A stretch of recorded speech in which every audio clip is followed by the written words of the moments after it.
Kitap Fuarı açılış programı etkinlikleri çerçevesinde düzenlenen programa hepiniz hoş geldiniz, şeref verdiniz efendim. Siirt'te insanların her zaman kitapla arası iyi olmuştur. Kitabı hep el üstünde tutmuşlardır. Sadece el üstünde tutmamışlardır.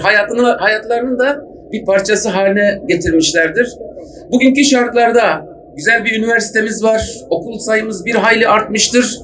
Ben kendi çocukluğumdan hatırlıyorum. Kitaba ulaşmak hakikaten çok zordu.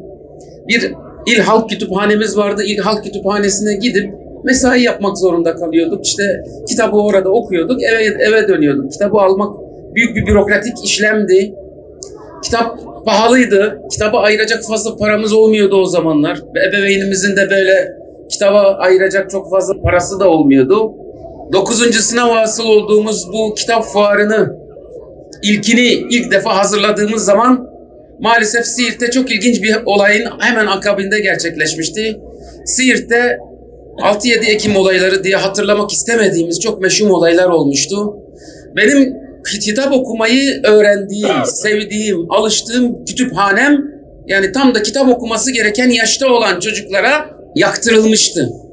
O yakılan kütüphanenin hemen ardından böyle bir kitap fuarı yapma düşüncesi hasıl olmuştu. Gördük ki o günden itibaren Siirtli kardeşlerimiz, Siirtli kitap severlerimiz kitaba çok aşık, kitabı seviyorlar. Kitap okumak hakikate bir yolculuktur. Ama aynı zamanda kendimizi değiştirmeye dönük büyük bir risk almaktır aynı zamanda.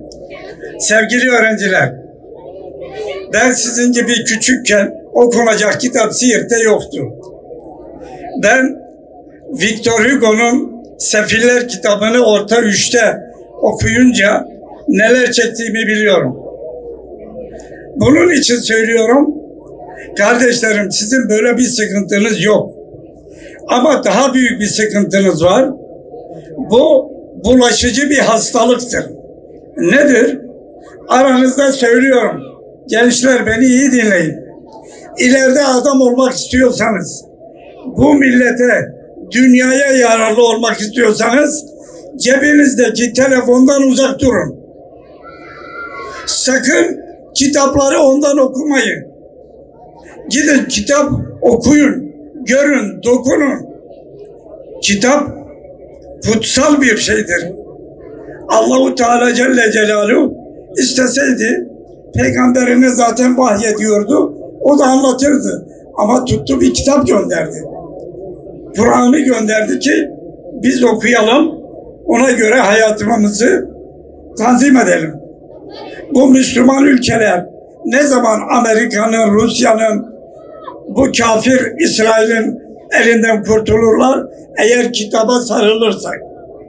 Ama kitaba değil, bu cebimizdeki mikroba bakarsak, işte bu bizi yoldan çıkarır.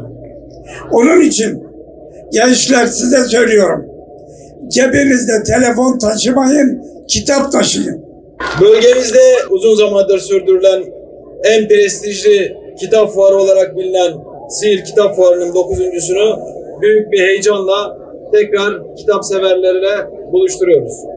12 bin yıllık köklü geçmişi, zengin tarihsel birikimi, doğal güzellikleri ve inanç turizmiyle hoşgörünün ve sevginin barışla yoğrulduğu, içinde farklı dillerin, kültürlerin 1000 yıldır kardeşlik içerisinde yaşadığı kadim şehir Siirt'imizin çok kıymetli ilim ve bilim insanlarını da bu topraklarda barındıran bir kültür ve medeniyet şehri olduğunu hepimiz biliyoruz.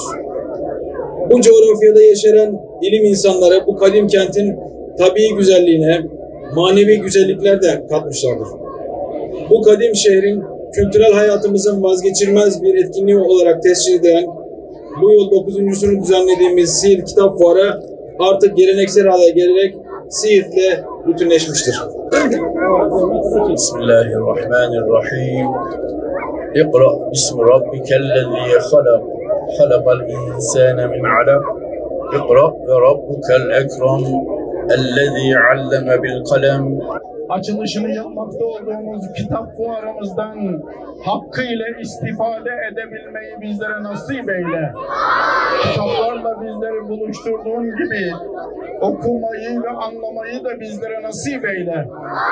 İlahi ya Rabbel Alemin, yeryüzünde seni bilen, sana iman eden ama zulüm altında inleyen kardeşlerimiz, Filistin'de, Gazze'de, yeryüzünün birçok coğrafyasında, gönül coğrafyamızda senden yardım istiyorlar, onlara imdad eyle ya Rabbi. İlahi ya Rabbel Alemin.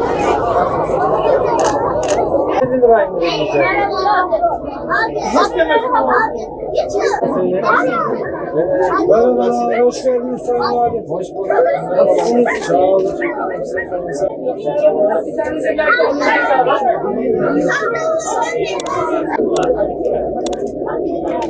Bir